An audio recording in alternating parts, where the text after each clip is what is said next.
Bonjour et bienvenue à tous nos amis et auditeurs de Cœur à Cœur. Bonjour à toutes les familles. C'est encore une grâce pour nous d'être aujourd'hui à votre service d'ici à chez vous dans vos maisons. Alors, nous espérons que tout va bien.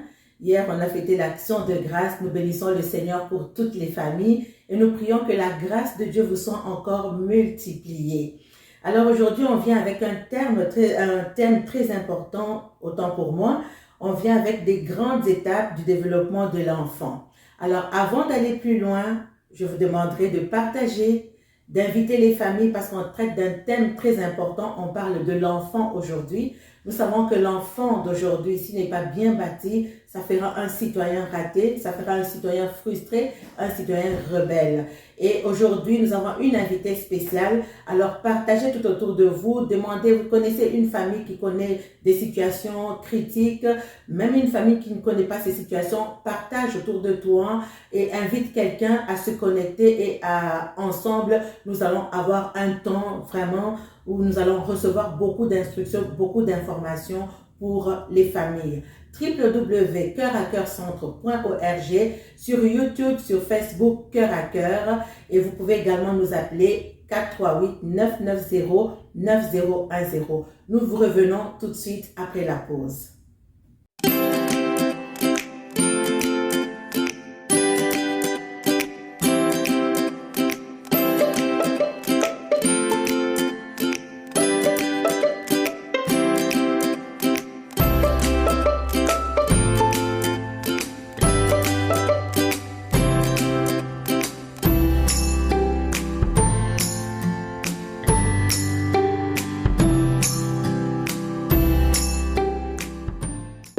Voilà, nous voici de retour. Alors aujourd'hui, nous avons une invitée spéciale et nous parlons d'un thème, comme je le disais tout à l'heure, qui est tellement important. Nous parlons de l'enfant. Nous savons combien l'enfant est important au cœur de Dieu. Nous savons à quel point Dieu désire que tous les enfants viennent à lui. Et nous savons également combien votre enfant est important pour vous. L'enfant, c'est le trésor du parent. Alors nous savons qu'un enfant qui naît, tout enfant qui naît a un besoin naturel. Il a ce besoin de grandir, il a ce besoin de croître, il a ce besoin de se développer. Et nous devons connaître, en tant que parents ou en tant qu'éducateurs, nous devons savoir quelles sont les grandes étapes de développement de l'enfant afin de veiller à répondre à tous les besoins fondamentaux de l'enfant, parce que l'enfant a des besoins fondamentaux. Et si nous ne connaissons pas ces besoins, nous allons tout simplement mettre en péril l'enfant, nous allons exposer l'enfant à la frustration, à la révolte et à la perdition. Eh oui. Alors aujourd'hui, pour en parler, je reçois une intervenante psychosociale, familiale et communautaire. Elle est également diplômée en soins infirmiers. C'est pour nous un honneur de la recevoir aujourd'hui, l'évangéliste Dada Bakombo. Bonjour évangéliste. Bonjour pasteur Nathalie. Comment vas-tu? Ça va bien, Dieu fait grâce. Quand on parle d'intervenante psychosociale, familiale et communautaire, qu'est-ce que ça veut dire? Un intervenant, une intervenante psychosociale, familiale et communautaire, c'est une personne qui a appris, qui a acquis des outils pour pouvoir accompagner dans la société ou dans les communautés ou dans les familles des personnes vulnérables qui ont des problèmes au niveau psychosocial, qui ont des problèmes au niveau affectif. Et aussi on permet aux familles de pouvoir aller vers les bonnes ressources, vers les bonnes ressources pour pouvoir les aider à s'en sortir. Donc voilà, et moi je dirais que l'intervention psychosociale, l'intervention auprès des familles, auprès des communautés, même vous en tant que pasteur, moi en tant qu'évangéliste, évidemment je porte plusieurs chapeaux, et nous faisons un peu de tout ça en fait, mais on est là pour s'entraider, pour se donner des outils, pour se donner des outils afin de mieux aider les communautés. Absolument, afin de mieux aider les communautés. Alors comme je le disais, aujourd'hui nous parlons du besoin de l'enfant, parce que l'enfant a des besoins fondamentaux. Et si nous ne les connaissons pas, comment pourrons-nous les aider? Et évangéliste, je dois le dire que personnellement, j'ai commis beaucoup d'erreurs parce que je n'avais pas l'information adéquate. Nous avons tous fait des erreurs. On a fait tous des erreurs. Et regarde, ça peut aller plus loin. Nos parents eux-mêmes ont fait des erreurs sur nous. Donc, ça peut être un cycle qui continue. Mais on aimerait aujourd'hui quand même donner l'opportunité à quelqu'un d'arrêter ce cycle-là et de poser les bonnes bases pour nos enfants. Si on veut voir des futurs citoyens bien équilibrés, on parle d'équilibre ici. Donc, ça prend de poser des bases vraiment très fondamentales. Alors, on parle du développement de l'enfant. Voilà. Le développement, quand est-ce qu'il commence? Quand est-ce qu'on peut commencer à parler du développement de l'enfant? Est-ce à partir de 3, 4 ans? Est-ce à partir de la conception? Quand est-ce qu'on parle du développement de l'enfant? Merci beaucoup, Pasteur Nathalie. Il est clair que quand on parle du développement de l'enfant, les écrits scientifiques, la majorité des écrits commencent vraiment à la naissance. Donc, on parle du temps zéro, qui est le temps de la naissance. Mais pour nous, les enfants de Dieu, nous commençons à parler du développement à partir du moment où Dieu reconnaît la vie. Et Dieu reconnaît la vie dès la conception, même avant la conception. Absolument. Nous avons des versets clés dans la Bible qui nous le démontrent. Donc, comme Jérémie 1, verset 5, il dit, Dieu dit à Jérémie, quand il l'appelle à le servir, il lui dit, avant que je t'eusse formé dans le ventre de ta mère, je te connaissais déjà. Et avant que tu fusses sorti de son sein, je t'avais consacré et je t'avais établi prophète des nations. Donc, on voit ici qu'avant la conception, Dieu nous connaît. Et on voit même dans le psaume 139 au verset 16, le psalmiste dit, « Quand je n'étais qu'une masse informe, tes yeux me voyaient, et sur ton livre étaient inscrits tous les jours qui m'étaient destinés avant qu'aucun d'eux n'existât. » Donc, on voit que le début de la vie pour Dieu commence avant la naissance. Avant la naissance, donc au début, là. Au début. Donc, dès la conception, voilà. Dieu accorde une grande importance à la conception. Dieu reconnaît la conception. Dieu reconnaît que la vie commence là. Alors, si la vie commence dès la conception, donc, il faut tout de suite que les parents soient avisés et qu'ils sachent comment se comporter pendant ce temps de grossesse, voilà. Parce que dès la conception, c'est la grossesse qui commence. Parfait. Donc, il y a des attitudes, il y a des comportements à développer pour aider l'enfant qui va naître. Alors, qu'est-ce que tout parent devrait savoir ou devrait avoir comme comportement pendant ce temps de grossesse qui pourrait influencer positivement ou négativement l'enfant?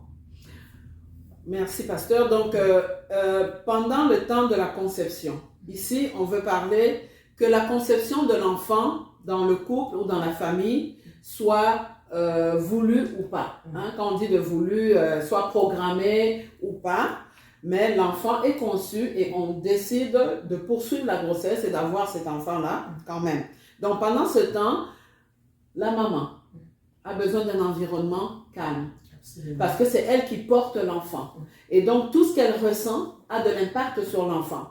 Donc, un environnement calme, elle a besoin d'une alimentation saine afin de permettre le bon développement physique de l'enfant.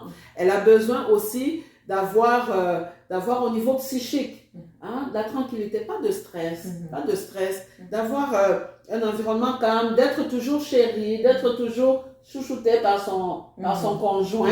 Il faut bien le souligner, hein? Les conjoints qui nous écoutent. Parce que, en fait, c'est une période où elle a besoin de calme. Exactement. Et tout ça, c'est pour le bien de tout le monde, parce que l'enfant qui viendra à naître, ou qui vient à naître, c'est la joie de toute la famille. Tout le monde veut avoir un enfant en santé, tout le monde veut avoir un enfant qui se porte bien dès sa naissance. Donc, mais pour que l'enfant se porte bien, il faut prendre soin de la maman. La maman doit prendre soin d'elle-même aussi, de celle qui porte, qui va faire croître cet enfant en elle par la grâce de Dieu. Donc, c'est ça. Et faire attention aussi, ici je vais parler aussi aux mamans ou aux familles, ou les conjoints, si on conseille vraiment d'arrêter le tabagisme, si vous prenez la cigarette ou des substances, il faudrait les arrêter pour permettre un meilleur développement de l'enfant, une bonne naissance en santé. Et aussi, s'il y a des sentiments de peur, de crainte, d'anxiété dans la maman, le bébé peut naître avec ça. Effectivement. Parce que les émotions se transmettent pendant la grossesse. Ça, c'est démontré. Oui, c'est démontré effectivement que l'environnement de l'enfant est très important. Donc, si ça passe par la maman, et puis l'enfant, il écoute dans le ventre, dans le sein maternel, il écoute. Il entend les voix. Il entend les voix. On va voir des enfants qui naissent parce que si le papa était agressif et l'enfant sait reconnaître cette agressivité-là et commencer à pleurer parfois parce qu'il a peur. Donc, on doit vraiment prendre soin de cet environnement-là pour aider l'enfant à bien se développer dès qu'il viendra au monde. Et ça, c'est vraiment très, très important. On met vraiment un accent dessus. Et autre chose que je faisais, évangéliste Dada, c'est que même déjà quand l'enfant était dans le sein, je prenais des habitudes de prier pour l'enfant. Tout à fait. Donc, il y a le côté où on veille aux émotions, mais il y a le côté spirituel où on prend le temps de prier, de parler, de proclamer des choses sur notre enfant à venir. C'est très important. Très important. Très important. Pour nous, les chrétiens, c'est très important de savoir que l'enfant qui est à venir, qui est conçu, est une bénédiction. Donc, nous devons prier pour la bénédiction, nous devons bénir notre enfant, nous devons proclamer des bonnes choses pour lui, nous devons prophétiser, parler pour la vie, l'avenir de cet enfant-là, mettre déjà en banque des prières, parce que nous allons voir dans le développement qu'il y a des périodes qui ne sont pas toujours faciles. Ils sont pas toujours faciles. Ce sont nos prières en banque qui viennent parfois nous aider à dire, mais Seigneur, on passe à travers cette crise. Alors, voilà, c'est très, très important. Très, très important. Je voudrais encore souligner quelque chose sur l'importance de nos paroles. Je donne un exemple que moi j'ai vécu. On peut donner nos exemples, qu'on a vécu toutes sortes de choses. Tout à fait. Et parmi les paroles, je me rappelle, ça c'était à la naissance, on va parler tout à l'heure de 0 à 2 mois.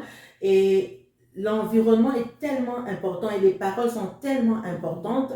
Je me rappelle à la naissance de mon fils, mon aîné, j'étais à l'hôpital, bon, il avait eu quelques petits soucis à la naissance. Mais là, quand le pédiatre entre dans la couveuse, il y avait d'autres enfants et tout ça dans cette salle-là. Et puis là, les enfants étaient tout calmes parce que des enfants qui avaient des petits soucis. Et là, le pédiatre qui dit, mais quoi, c'est un lieu de mort ici? Mais voilà une parole de mort qui vient être libérée sur les enfants. Alors que les enfants sont totalement inconscients. Donc l'importance pour nous en tant que parents d'être conscients de tout l'environnement de l'enfant et de continuellement proclamer des paroles de vie. Parce que l'environnement est entouré de paroles qui ne sont pas toujours positives pour nos enfants. On parle de 0 à 2 mois. Tout à l'heure, pour les scientifiques, la vie commence à partir de 0. Qu'est-ce qui se passe de 0 à 2 mois? Ouais. Les scientifiques, à partir la science médicale ou la science générale dit de 0 à 2 mois, là on va parler d'une vraie personne. Mais nous on vient de mettre en contexte tout à l'heure pour nous. Alors on parle de 0 à 2 mois, l'enfant naît à partir du temps 0. Donc la naissance de l'enfant, la minute ou la seconde où l'enfant sort du sein de sa mère. Et on va voir que de 0 à 2 mois, l'enfant doit avoir un visage épanoui et des yeux brillants, qui vont montrer que le bébé est réceptif. Il est réceptif à tout ce qui se passe autour de lui. Donc, c'est évident que chaque nourrisson peut réagir différemment à l'environnement et aux stimuli extérieurs. Mais le bébé a beaucoup besoin de sommeil, il peut y avoir des pleurs, il faut de l'apaisement, il peut y avoir faim. Donc, il faut reconnaître ces besoins-là. Il faut apprendre à les reconnaître. Et je sais aussi qu'il y a des cours qui se donnent pour reconnaître les signes de faim, les signes de satiété. Aujourd'hui, il y a un petit livre bleu. Grandir et naître, naître et grandir. Voilà. Donc, ça, c'est très, très bien pour avoir fait la périnatalité dans mes stages. Donc, dans mes cours en soins infirmiers, donc on a appris justement à faire des enseignements auprès des nouvelles mamans surtout, pour leur apprendre les signes de faim, de satiété, donner la documentation et tout ça. Donc c'est important de savoir ça. Et le comportement du parent, c'est que de 0 à 2 mois, le bébé et les parents sont en train de se découvrir. De se connaître. Parce que pour le bébé, il était dans un autre monde. Là, il arrive dans un nouveau monde où maintenant, il y a beaucoup de gens autour. Il dit, ben, tiens, il y a du monde autour de moi. Hein? Alors, là, il faut essayer de décoder maintenant ce que bébé exprime. De 0 à 2 mois, le rôle du parent, c'est d'essayer de décoder. Être capable de décoder. Ah, là, il a faim. Oh, ben là, il a peut-être sommeil. Mais Dieu a fait bien les choses parce qu'on arrive à les décoder. Ah, ces choses-là. mais oui. On sait qu'il a fait là où tout le monde ne comprend pas, là où les autres parents ne comprennent pas. Surtout mais la toi, maman. tu connais les besoins de ton enfant. C'est ça. Donc, c'est vraiment important de décoder ça dès le début de la naissance de l'enfant. Alors, quels sont les autres points, parce qu'ici, on voudrait vraiment aider les familles, quels sont les autres points à savoir sur le développement des enfants, parce que ça s'étale sur plusieurs catégories d'âge. Oui, tout à fait. Oui. Alors, nous avons, après ça, l'enfant passe de 2 mois à 4 mois. Donc, entre 2 à 4 mois, c'est le début de la communication. Donc, pendant ce temps-là, l'enfant va commencer à sourire, à gazouiller, des petits sons. Donc, il va observer le visage de ses parents. Il va prendre conscience aussi qu'il peut attirer leur attention. Et puis, à 4 mois, il commence à adapter son comportement à chacun des parents. Il peut commencer à manipuler. Oui, ça commence très tôt. Il va faire peu à peu. Il commence à faire la différence entre les membres de la famille et les étrangers. Il va savoir que ça, c'est pas une personne qui est habituellement avec nous. Ah, ça, c'est mon père. Ça, c'est ma maman. Ça, c'est mon frère. Donc, il commence. Et pour les parents, c'est vraiment pendant ce temps de repérer les premières indications de son tempérament. Oui, découvrir les gestes qui vont le calmer et ceux qui vont l'énerver. Alors, important, papa, maman, vous devez savoir qu'est-ce qui va calmer votre nourrisson, qu'est-ce qui va l'énerver. Ça, c'est important. Donc, si vous éprouvez envers votre bébé, des fois on dit, il y a les mamans qui exagèrent ou les parents exagèrent.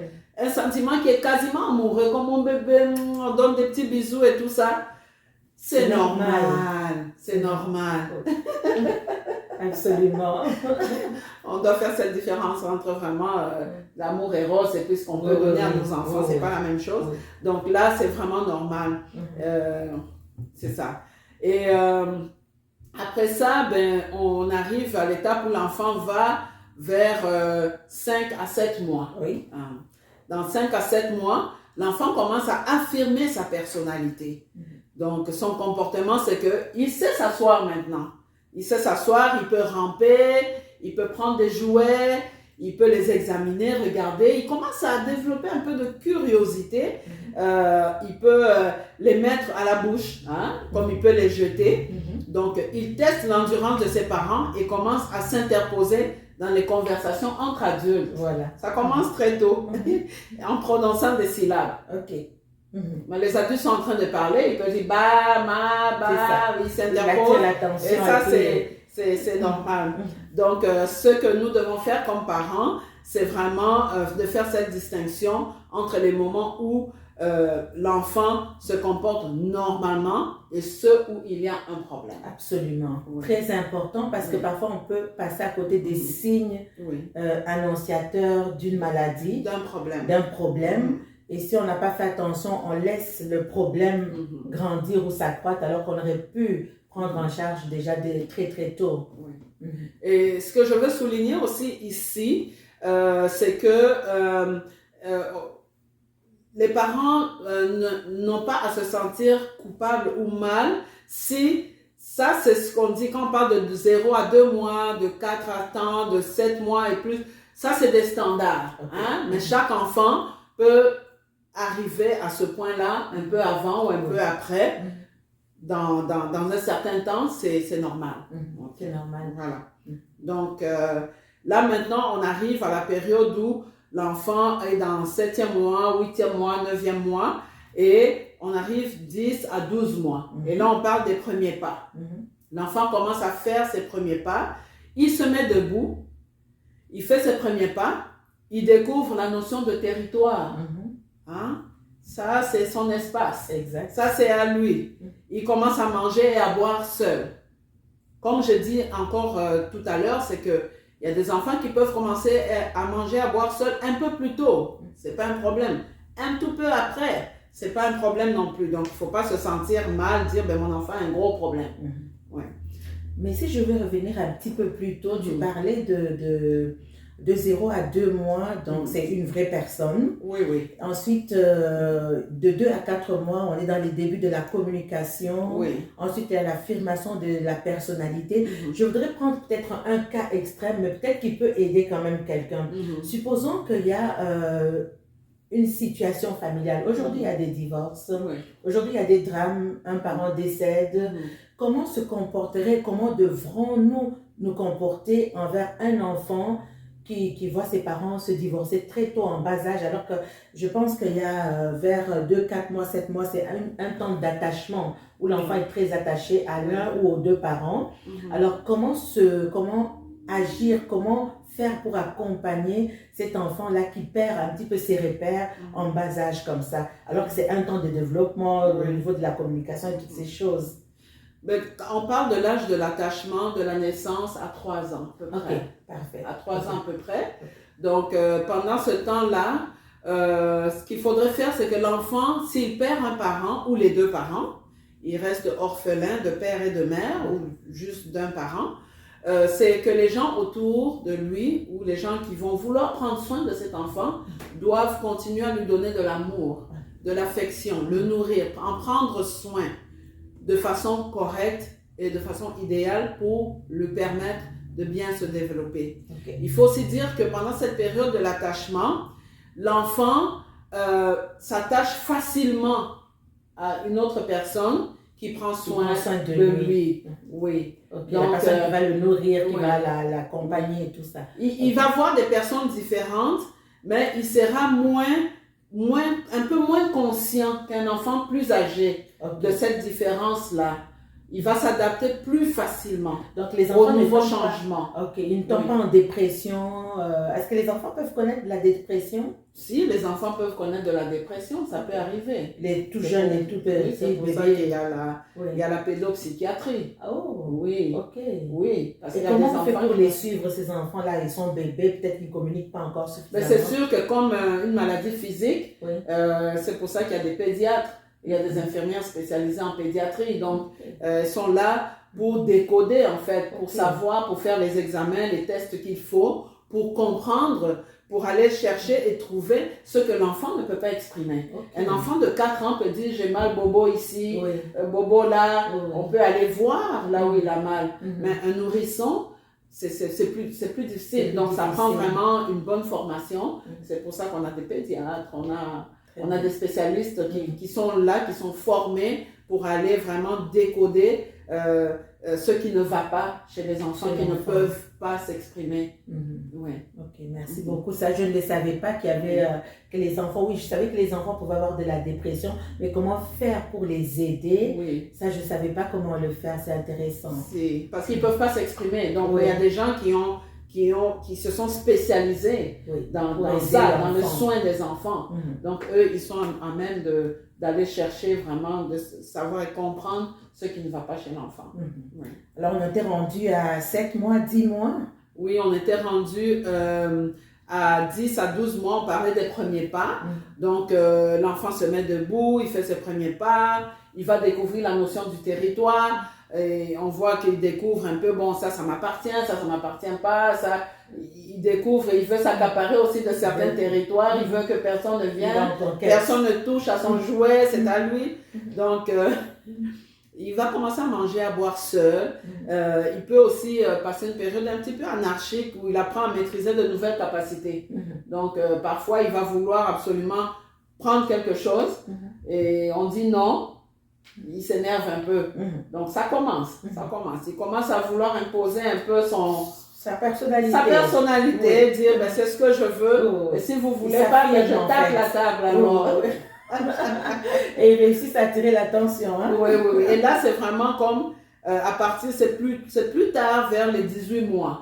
Vers les 18 mois, qu'on commence à voir maintenant une opposition systématique. Et c'est là que peut commencer la fameuse période du non. Tu veux manger? Non. Tu veux pas manger? Non. Il semble que ça vient même plus tôt. Non. Des fois c'est un peu plus tôt. Alors, l'enfant va s'opposer systématiquement aux parents en lâchant des non. Non. C'est ça. Même s'il est d'accord. Oh, c'est non, mais il va venir. Tu veux manger? Non, mais il vient manger. Voilà. Il vient manger, il mange. Donc, ce sont vraiment des non péremptoires et en piquant des colères de plus en plus fréquentes. Il va commencer à se fâcher un peu plus. Mais comment il sait gérer aussi cette colère-là? Oui, mais à 18 mois, il sait aussi être conciliant et affectueux. En même temps. Oui, il va piquer des crises de colère, mais après il peut revenir, maman, t'es mon ami, vous êtes mes amis, je vous aime. Non, il sait concilier les deux. Oui, il sait concilier les deux.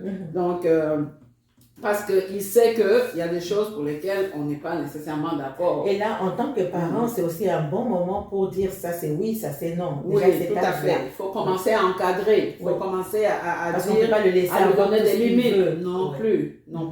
Donc, il faut commencer à établir un cadre.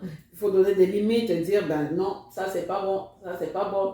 Ici, tu peux te faire mal. Des fois, il peut se faire mal.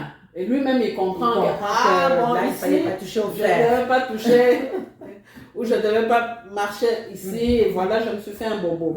Donc, c'est ça. Alors, pour les parents, c'est essayer de rester calme. Et puis, pour devenir plus autonome, il va expérimenter ses sentiments négatifs et positifs.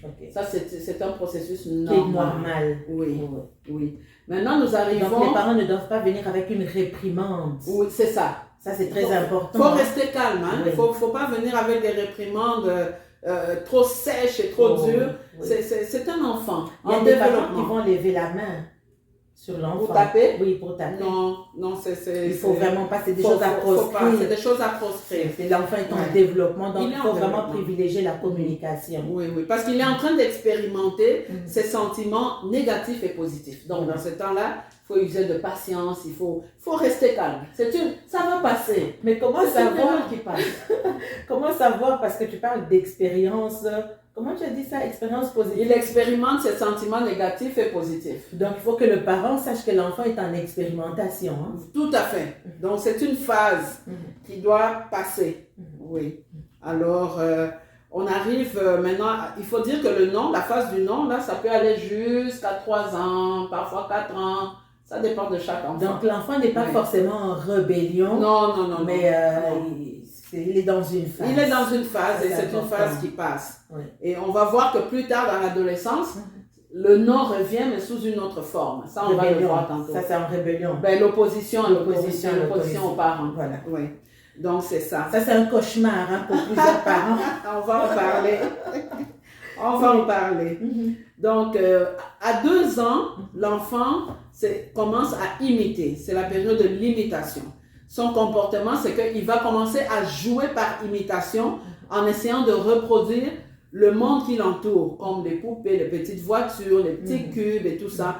Donc, il va marcher, il se tient comme son père, ou des fois, il peut sourire, bouger comme sa mère, et il va imiter. Et le comportement, c'est vraiment d'encourager cette imitation, ne pas chercher à la corriger. C'est une phase qui va passer. On va voir par exemple que les petites filles vont avoir tendance à se maquiller parce qu'elles voient leur maman se maquiller. Et donc, ou les petits garçons, ils vont peut-être avoir tendance à faire certaines choses que leur père mettre la cravate. Mettre la cravate. J'ai déjà vu un petit garçon mettre carrément la veste de son père. C'était trop drôle. Avec les chaussures qui sont trop grandes pour lui.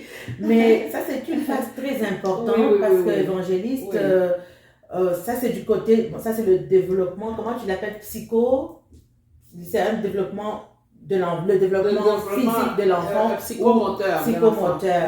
Mais c'est une phase tellement importante parce qu'il est dans la phase de l'imitation. Donc, il imite tout ce qu'il voit, tout ce qu'il entend, nos façons de parler, notre façon de parler, notre façon de nous comporter. L'enfant va tout imiter. C'est ainsi qu'on va voir dans des classes où tu vois un enfant, tu dis, mais mon Dieu, il parle exactement comme sa mère ou comme son père. D'où l'importance d'avoir un bon modèle devant l'enfant. Tout à fait. On revient à la parole de Dieu. On a cet exemple du jeune Timothée. Juste pour donner un exemple. Oui, tout à fait. Bibliquement, on voit que le jeune Timothée était bien encadré. Donc, il n'a fait que imiter dans son parcours. Qu'est-ce que sa mère faisait, qu'est-ce que sa grand-mère faisait. au niveau de la foi, au niveau de la marche chrétienne, au niveau de la méditation de la parole. Donc, c'est tout. On doit vraiment être ce modèle-là pour nos enfants. Tout à fait. Afin qu'ils prennent tout ce qu'il faut pour sa prochaine croissance, son développement. Oui, nous devons vraiment être des modèles et nous devons faire attention. Parce que si nous sommes agressifs, l'enfant va imiter l'agressivité. Oui. Si nous tapons, nous grondons ou nous insultons maman ou maman insulte papa, l'enfant, il faut comprendre une chose, c'est que les enfants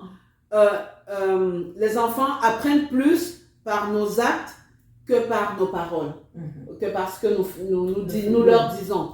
Donc, si nous tapons, ils vont taper. Ouais. Ils vont taper parce que c'est ce qu'on leur apprend. C'est ça qu'il a, oui. Donc, ils vont reproduire ce qu'ils voient, ils vont reproduire le monde qui les entoure. Donc, c'est très, très important. On va encourager cette imitation, mais dans le bon sens, quand c'est des bonnes choses. Oui. Mais quand c'est des mauvaises choses, posons-nous la question. Qu'est-ce que nous faisons de mauvais que l'enfant imite?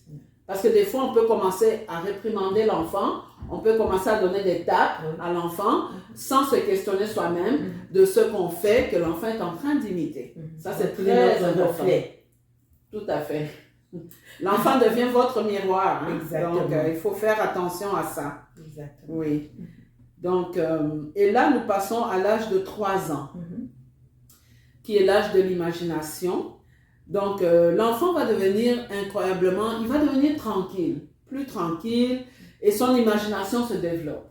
Donc, il va inventer des histoires, des personnages, il peut avoir des amis imaginaires, des compagnons imaginaires, qui peuvent être dotés de pouvoirs magiques à la limite, et qui peuvent faire à sa place des expériences qui sont défendues. Oh. Ok, explique-nous un peu plus. Je vais expliquer. Oui. Par exemple, il ne doit pas mettre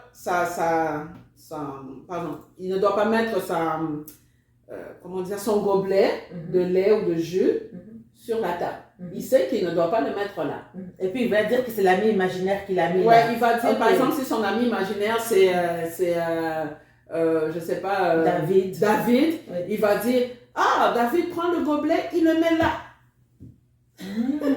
Ok. Votre enfant n'est pas fou. C'est juste qu'il traverse une phase d'imagination et il peut donc céder des rôles à ses amis imaginaires, surtout des interdits.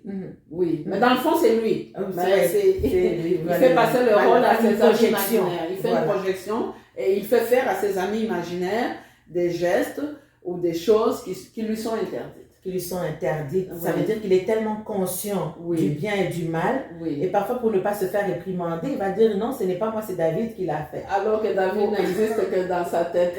Mais ça m'interpelle cette phase d'imagination. Regardez, on a regardé des films et des choses qui passent aussi en réalité, où parfois on va voir un enfant sans minimiser la chose, parce qu'il y a des choses que les enfants vivent qui sont vraies. Mais parfois, on a vu des enfants qui ont inventé carrément toute une histoire. Une histoire d'agression, alors qu'elle n'existe même pas. C'est arrivé. Si l'enfant invente une histoire d'agression, il faudrait porter une attention particulière là-dessus. Soit il a entendu quelque chose, soit il a vu, il a été témoin de quelque chose, ou soit il a subi quelque chose. Donc, il y a quand même des limites à toutes ces histoires-là, c'est vraiment de faire attention aussi, de faire cette différence entre le petit jeu avec l'ami imaginaire et certaines choses qui peuvent être plus graves. Mais je suis vraiment, c'est important ça, parce que toujours dans cette phase d'imagination, comme tu disais tout à l'heure, l'enfant peut dire que c'est David qui a posé la tasse de lait là, alors que ce n'est pas David. Mais toujours dans cette phase imaginaire, l'enfant peut exprimer quelque chose qu'il a vécu aussi. Oui, c'est vraiment aux parents d'être attentifs à ça.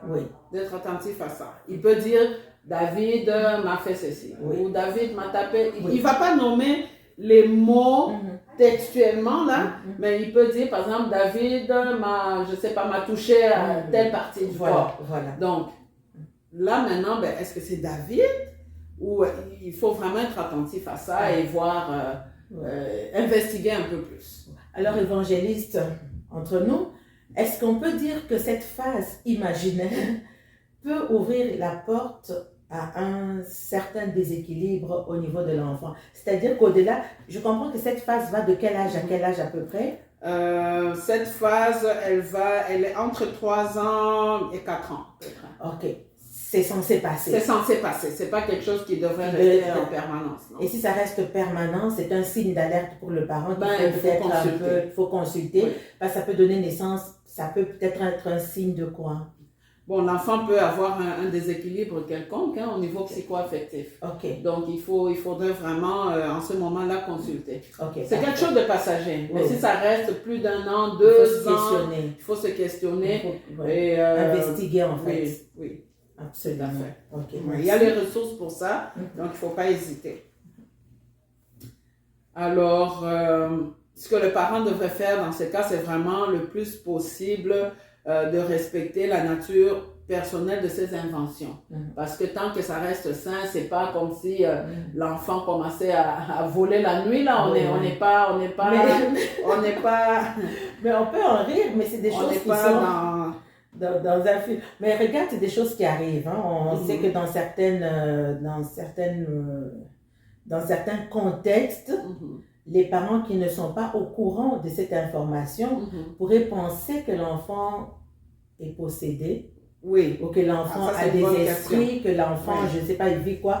Donc, c'est une information importante de voir et de comprendre que c'est passager. L'enfant n'est pas possédé, il n'y a pas de démon, il n'y a rien du tout. Oui, c'est très important de comprendre que ça fait partie du développement de l'enfant. Oui. Il ne faut pas sauter tout de suite à la conclusion que l'enfant est possédé et on va commencer même à faire des prières à tendance agressive sur l'enfant qui vont même nuire davantage au développement de l'enfant. Oui. Donc, c'est une étape où l'enfant, à 3 ans, use de son imagination. Voilà, il peut imaginer bien des choses, mais il ne faut pas aller dans les extrêmes non plus. Il faut être équilibré. Il faut être équilibré. Oui. Il faut être équilibré, je note ça, il faut être vraiment équilibré, très très important. Oui. Alors là, nous passons à l'âge de 4 ans, qui est l'âge de l'identification. Donc l'enfant a besoin de se retrouver dans ses parents. Oui. Donc le plus simple pour lui, il va s'identifier tour à tour à l'un d'eux.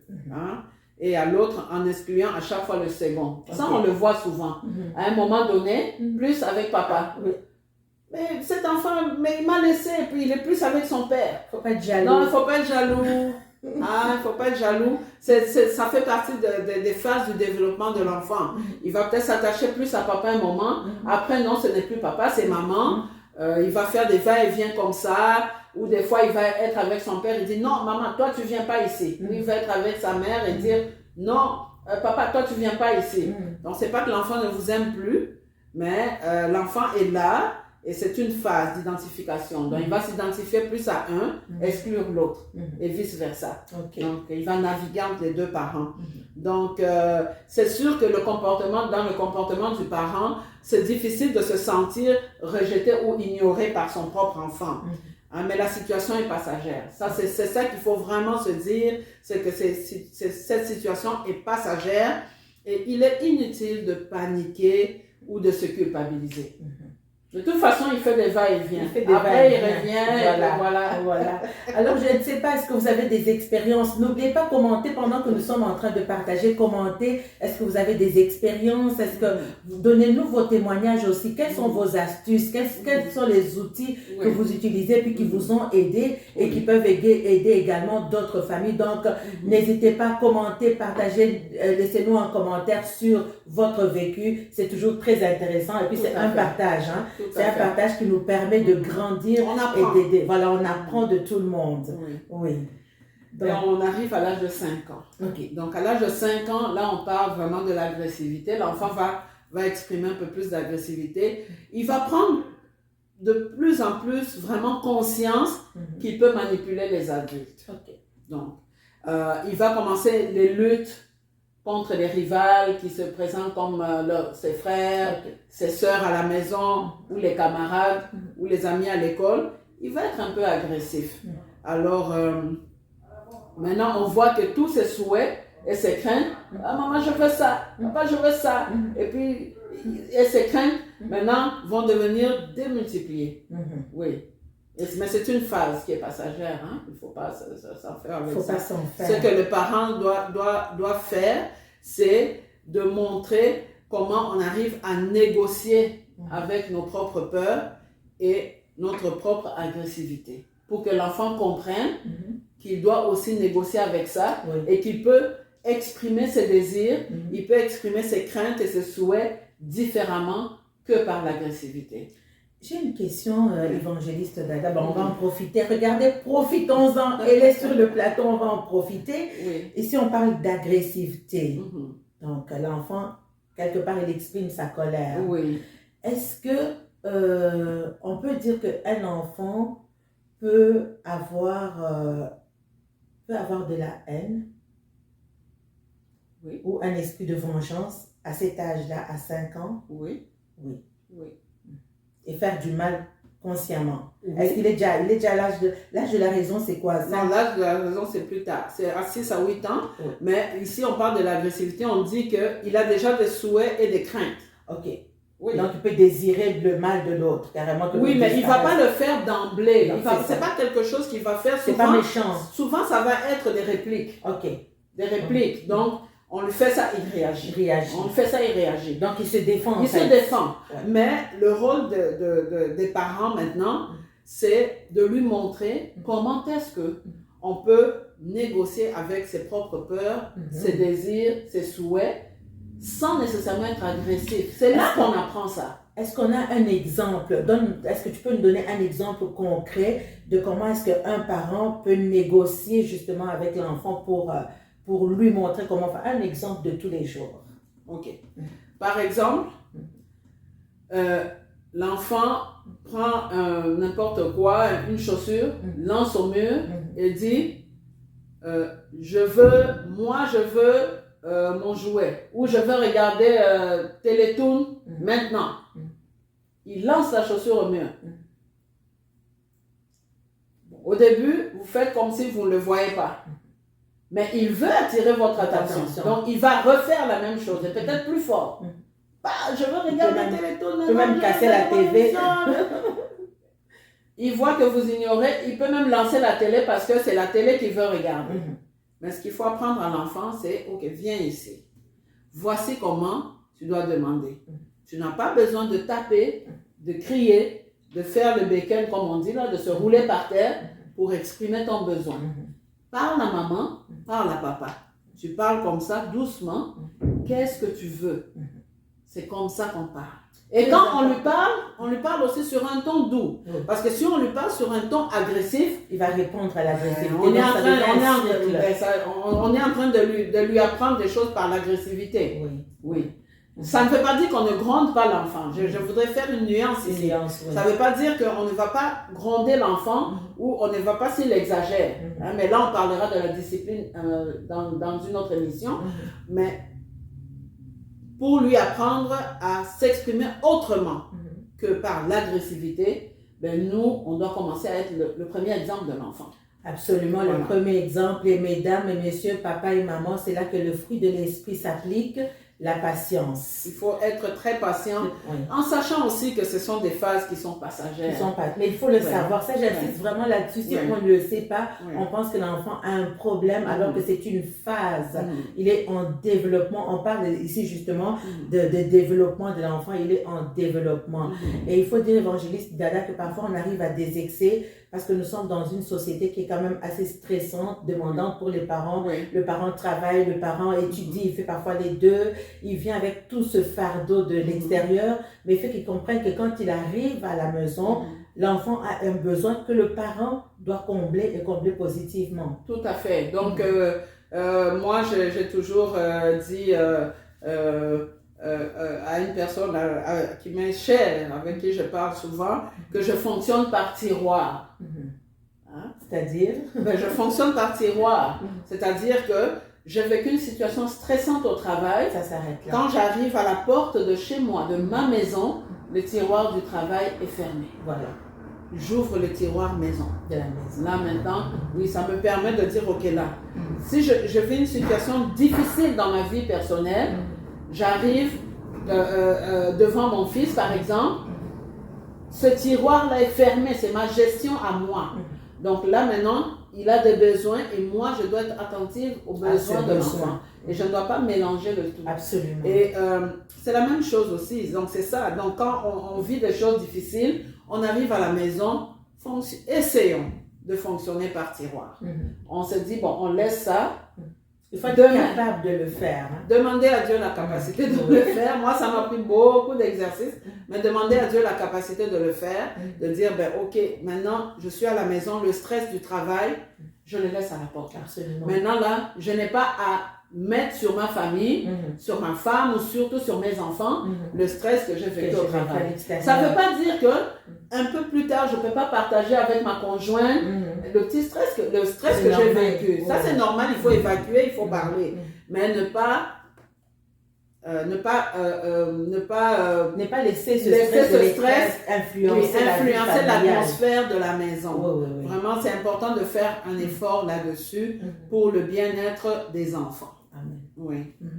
Donc, on arrive à l'âge de la raison, hein, à 6 à 8 ans. 6 à 8 ans. Et maintenant, là, il y a une grosse différence dans la vie de l'enfant. Parce qu'à cet âge, l'enfant commence l'école primaire. Donc, il commence maintenant à avoir le début, à reconnaître officiellement ses capacités intellectuelles. Et il est dans un autre monde maintenant. Donc, il quitte le monde des enfants, de la petite enfance. Voilà. Il entre maintenant dans le monde de l'enfance. Et à cette étape, il peut avoir de la difficulté à dormir. Parce qu'il est stressé. Il est stressé. Il peut avoir des passages aussi régressifs ou des signes d'anxiété. Hein? Il ne faut pas commencer à dramatiser les choses, mais plutôt de comprendre que c'est une phase. Donc, pour le parent, à cette étape ici, c'est aussi de faire le deuil du bébé et de se réjouir de son entrée dans la grande école. Avant de voir le côté du comportement du parent, qui fait le deuil justement de son bébé qui est devenu grand, quelles sont les raisons qui stressent l'enfant dans cette période-là de 6 à 8 ans?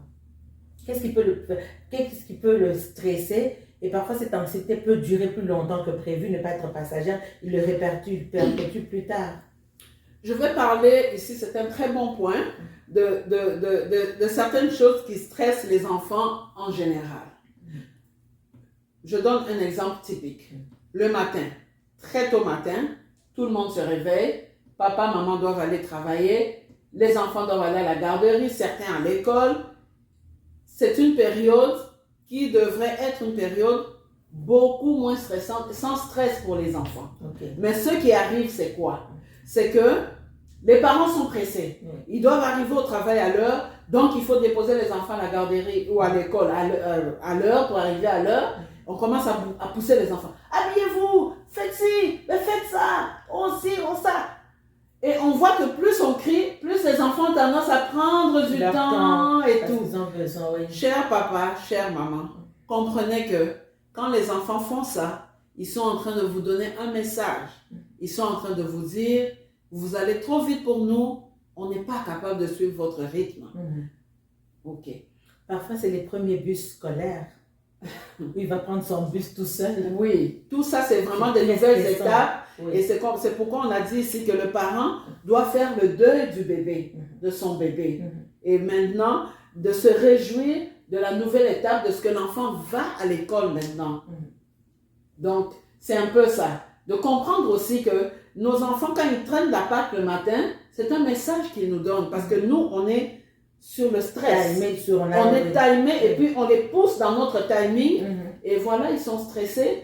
Et ce qui arrive, c'est quoi? Ils sont stressés, ils sont frustrés, ils vont arriver à l'école, stressés, frustrés d'autres, ils vont rentrer chez eux, stressés, frustrer les parents, et voilà. Donc, on veut éviter cette chaîne-là. Donc, on vous demande vraiment de comprendre que les enfants, il faut être attentif à leurs besoins. Et il faut comprendre dans quelle phase ils sont. Alors, dans cette phase de développement, tu dis tout à l'heure que c'est une phase où le parent doit faire le deuil de son bébé. C'est plus un bébé, c'est devenu un plus grand garçon. Si le parent n'amorce pas bien cette phase où il doit dire bye-bye au bébé et permettre à l'enfant, parce que le parent, quelque part, doit permettre également à l'enfant d'entrer dans cette nouvelle phase-là. S'il rate cette période, cette saison, qu'est-ce qu'il a fait avec l'enfant? Voilà. Donc, ce qui arrive, c'est que à un certain âge dans la vie de l'enfant, l'enfant a besoin d'être protégé. L'enfant a besoin d'être protégé presque au maximum du danger. Okay. Mais à cette phase ici, il faudrait diminuer ce sentiment-là, de vouloir toujours, constamment le protéger. Parce que ça fait que plus tard, l'enfant devient quelqu'un de peureux. C'est ça. Qui a peur d'entrer, qui ne va pas se défendre et qui a peur non plus, et qui va avoir peur d'entrer en interaction avec les gens. Parce qu'on veut trop le protéger, on veut trop... À un certain âge, la protection, c'est correct. Mais à un certain moment, il faut vraiment mettre de l'eau dans son vin, parce que l'enfant a besoin d'expérimenter des choses nouvelles. Il va maintenant à l'école primaire, donc la grande école pour lui, avec la fameuse chanson « Enfin, je vais à l'école ». Donc, c'est ça.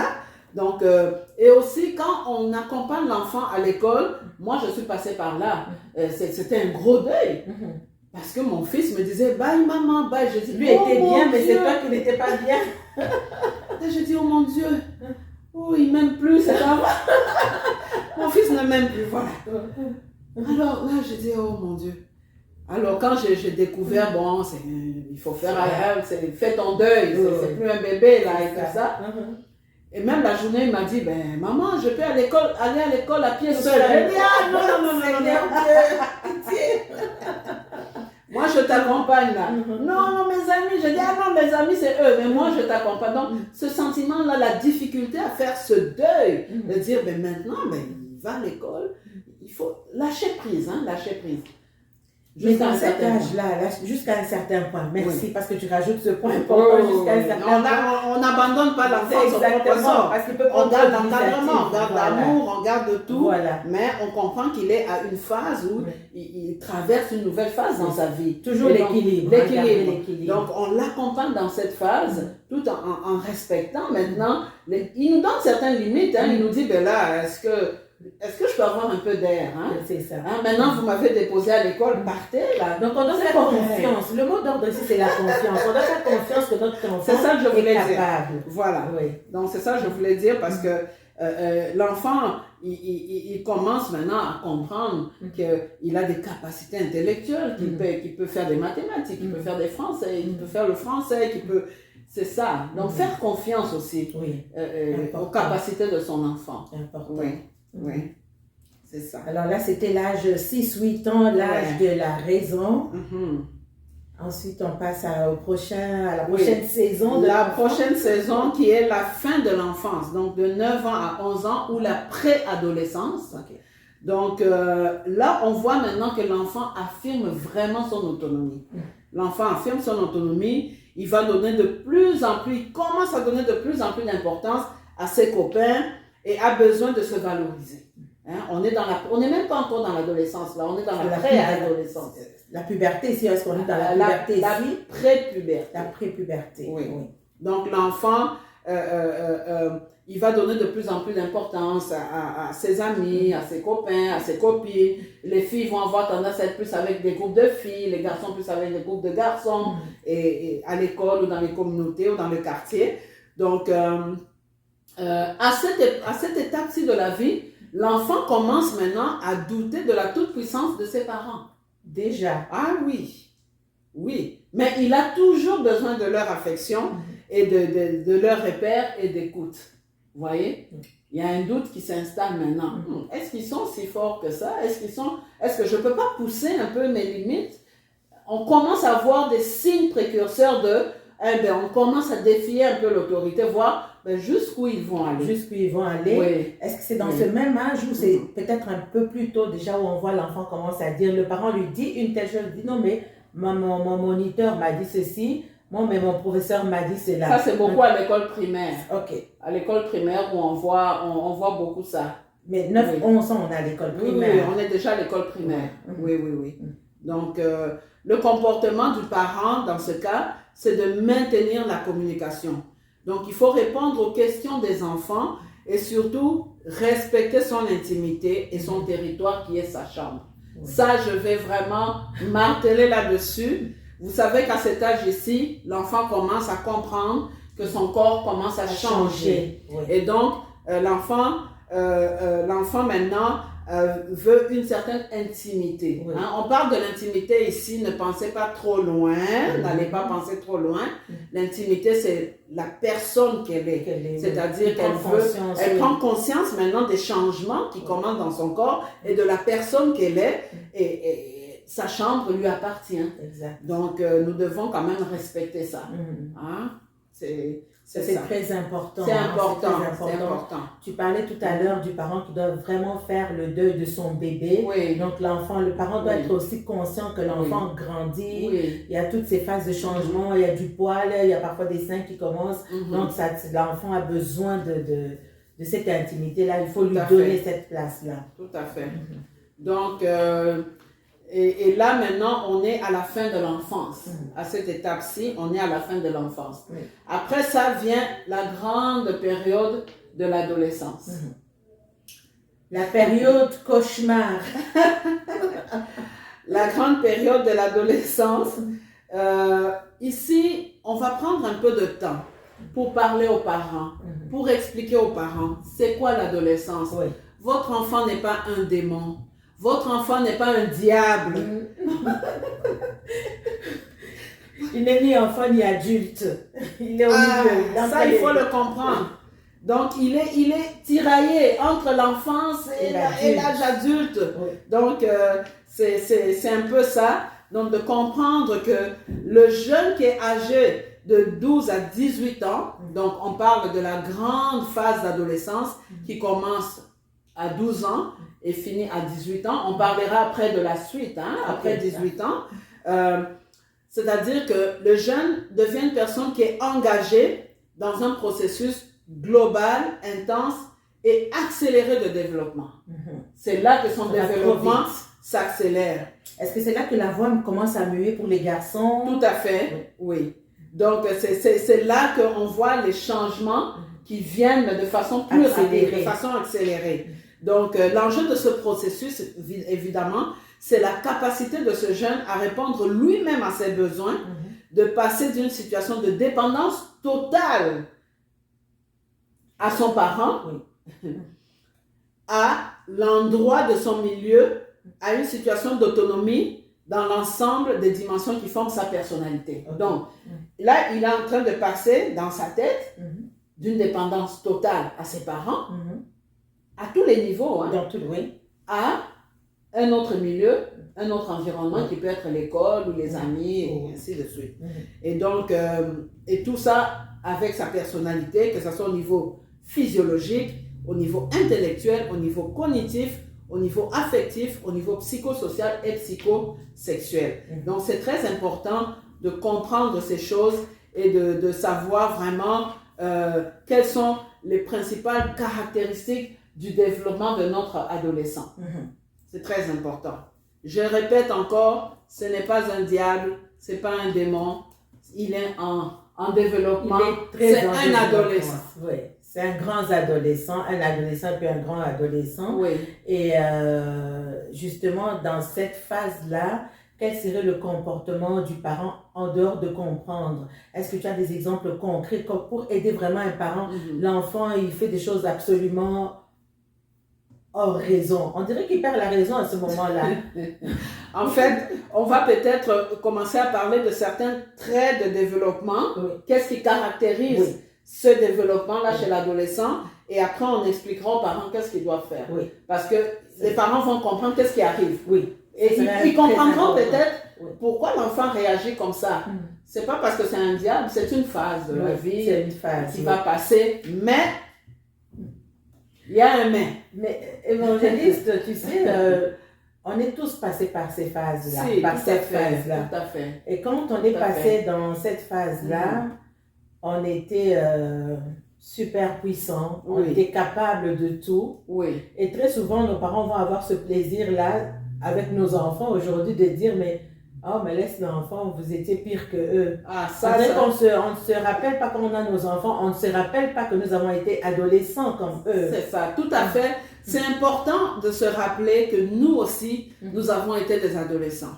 Et surtout, rappelons-nous qu'en tant que parents, nous n'avons pas été des enfants parfaits pour nos parents. Oui. D'où nous ne devons pas mettre la pression Oui. sur nos enfants pour qu'ils soient des enfants parfaits. Vous voyez? Donc, ceci n'explique pas cela. Donc, il faut faire attention de ne pas mettre cette pression sur les enfants. Non, ce n'est pas bien. Alors, les caractéristiques qui peuvent être liées, qui sont liées au développement physique de l'enfant. On va d'abord avoir une accélération rapide de la croissance. Donc, une poussée de croissance assez rapide entre 12 ans et 18 ans. Okay. Et le développement des caractères sexuels primaires, donc au niveau des glandes sexuelles, les ovaires et les testicules.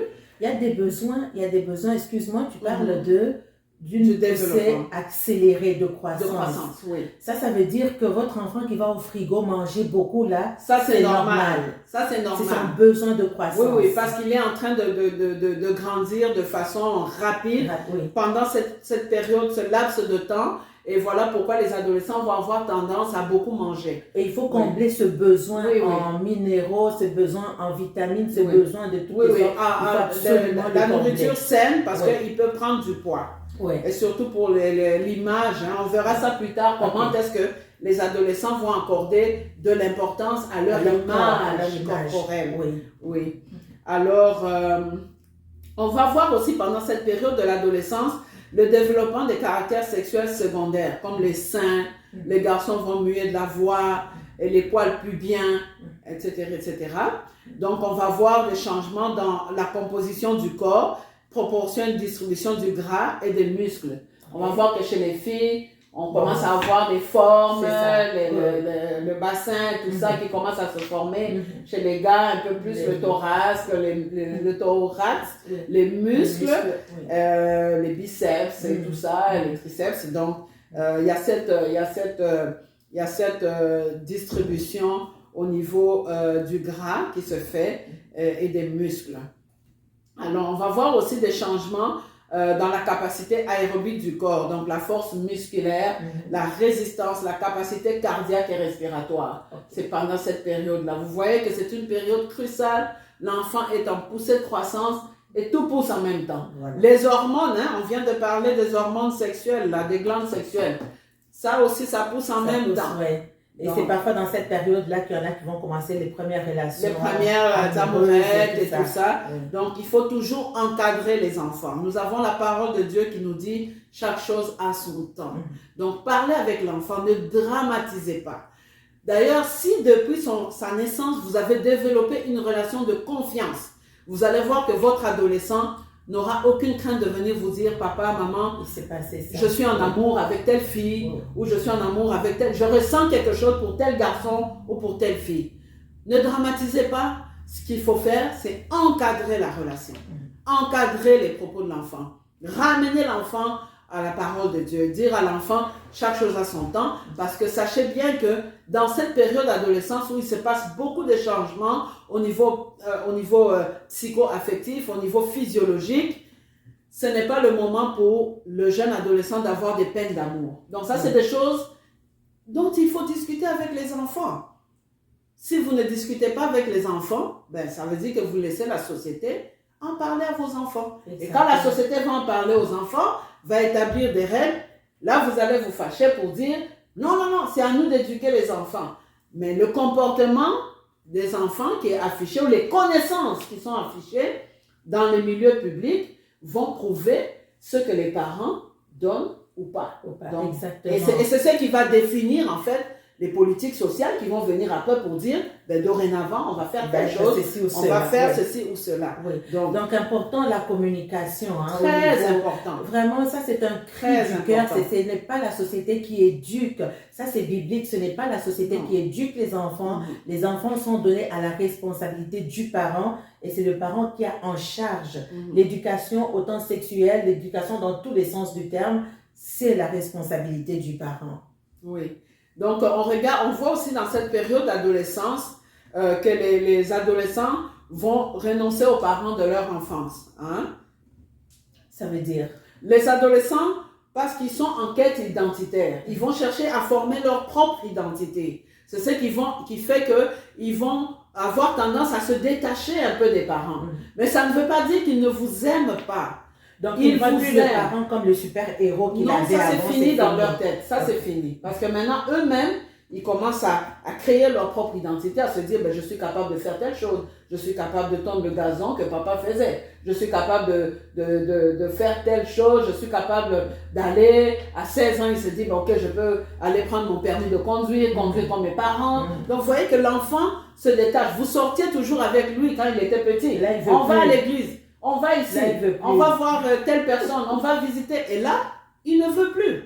Donc, il prend une distance de ses parents, mais ça ne veut pas dire qu'il ne les aime pas. Il vous aime toujours, vous l'aimerez toujours et vous lui donnerez toujours l'affection, l'attention, l'amour dont il a besoin. C'est très, très, très important. Alors, nous allons parler aussi des besoins des adolescents. Alors, on va les prendre tous, là, de 12 ans à 18 ans. Donc, les besoins des adolescents, il y a se détacher de la dépendance parentale et familiale. Et ils veulent être reconnus comme adolescents. Ils ne sont plus des bébés. On ne peut pas leur parler comme on parle à un bébé, comme on parle à un enfant. Donc, ils veulent cette reconnaissance. Ils veulent être rassurés sur les changements corporels.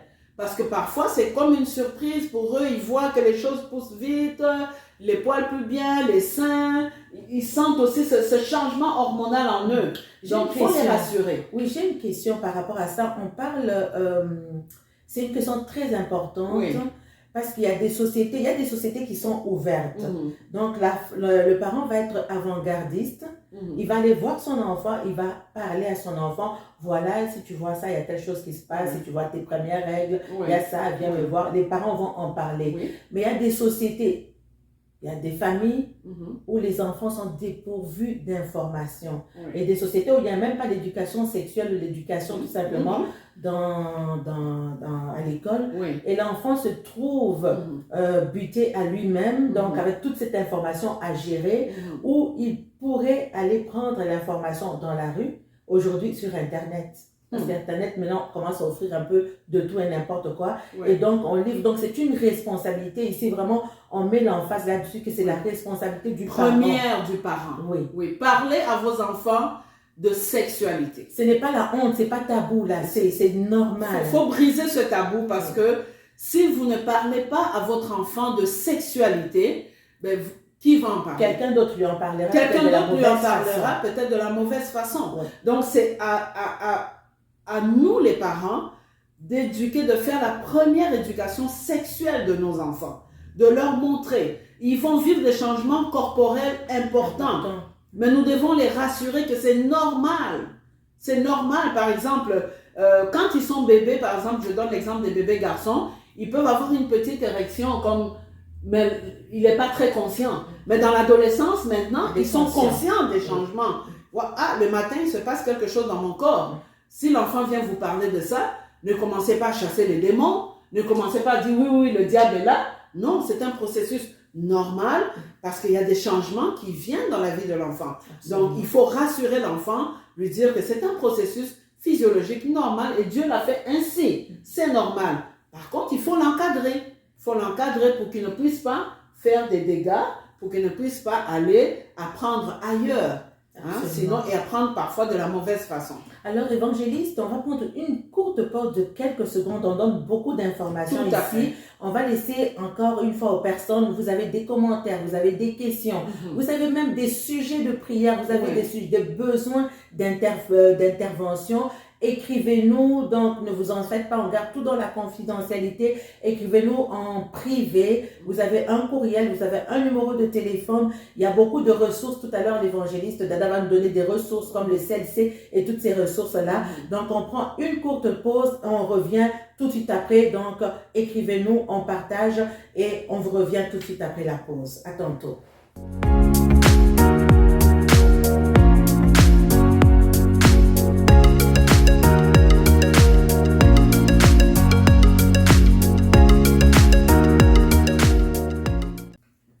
Voilà, nous sommes de retour. Vraiment, c'est un temps bénissant pour nous. Merci encore, évangéliste Dada, d'être avec nous aujourd'hui. Donc, on continue dans ces caractéristiques et ces besoins pour l'adolescent. Donc, on a commencé à parler du détachement à la dépendance parentale et familiale. Il veut être reconnu comme adolescent et plus comme un bébé ou un petit enfant. Il veut être rassuré sur les changements corporels. Il veut être soutenu. L'adolescent a besoin de votre présence. Il a besoin de votre soutien dans tout ce qu'il fait. Dans tout ce qu'il fait, tout ce qu'il entreprend. Il veut aussi contrôler ses peurs. Vous savez, il lui arrive beaucoup de changements. Il lui arrive beaucoup d'émotions qui se bousculent parfois. Il veut qu'on lui apprenne, qu'on l'encadre, qu'on le rassure. Qu'on lui montre aussi comment contrôler ses peurs. Et l'adolescent a besoin de bénéficier de soins de base, de soins de base, de maternage, de contact physique. N'hésitez pas, un câlin à votre ado. Prenez votre ado dans les bras. Oh mon grand, tu es intelligent. Ma grande, tu es intelligent. Et d'ailleurs, je vais faire une parenthèse ici pour dire ceci. Au début de l'adolescence, il y a ce qu'on appelle les relations de croisement. Les filles ont besoin de l'appréciation de leur père et les garçons de leur mère. Je vais parler des filles par exemple. Pourquoi? Parce que si papa, vous êtes à la maison, votre fille est là, vos filles sont là, vous êtes le premier homme que votre fille a vu en venant au monde. Donc si vous ne lui dites pas qu'elle est belle, qu'elle est intelligente, qu'elle est capable de devenir une grande personne, vous lui donnez des qualités depuis qu'elle est toute petite, surtout dans son adolescence, le premier garçon dehors qui va lui dire moindrement t'es belle, pour elle ça va être comme waouh, on m'a jamais dit ça. Vous voyez comment est-ce que ça a de l'impact dans la vie des enfants au niveau de l'estime de soi. Son estime ne doit pas venir de l'extérieur. L'estime de votre garçon ne doit pas venir de l'extérieur, mais ça doit venir de la maison. L'enfant doit savoir qu'il est intelligent, qu'il est beau, qu'elle est belle, qu'elle peut faire des grandes choses, qu'elle peut devenir quelqu'un de grand chez eux à la maison, de par ses parents, et non des étrangers. Les gens que j'appelle les étrangers, ne prenez pas ça négativement, mais c'est des personnes qui sont en dehors du cercle familial immédiat. Ok? Donc, l'adolescent a besoin de bénéficier de modèles. Parce que c'est à l'adolescence que l'enfant, il est en train de chercher son identité. Il a besoin de bons modèles, des pères qui sont présents dans la vie familiale. Pas des pères qui démissionnent, qui s'en vont, qui les abandonnent. Ça marche aussi. Des mères, oui, je parlais de mères aussi. Les mères aussi qui sont présentes.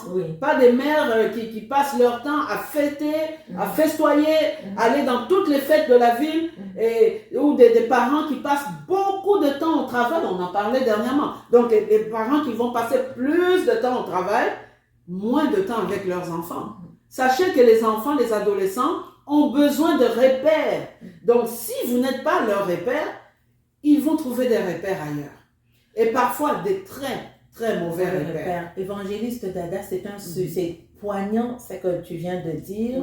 C'est que les enfants ont besoin de la présence autant du père et de la mère. Tout à fait. Et tu es évangéliste. La bonne présence. On peut être présent, mais sans être présent. Mais la bonne présence, le travail peut nous accaparer. Aujourd'hui, les réseaux peuvent nous accaparer. Mais le ministère aussi.